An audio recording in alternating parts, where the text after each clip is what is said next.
All right, let's take a look at an outdoor patio set furniture. Now, if you guys can see, these are well padded.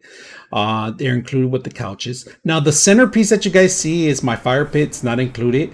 The couches can be replaceable, right? So if you don't like the color, they have different colors. They have different covers. You can wash the covers, and they're very easy to actually clean and put away for the summer. Of course, this is all going to be wicker, so it's great for outdoors, waterproof, indoor, outdoor, anywhere you want to use it. It's going to last for years. I mean, my last patio set was probably 2 or 3 years before we actually rotated it out. Now, shelter now, so we don't have to worry too much about sun damage because wicker does get sun damage throughout time, but it's easy to replace and it's easy to actually clean too. So all you got to run is run the water hose on it and it'll remove all the dust. Let them dry, and that's it.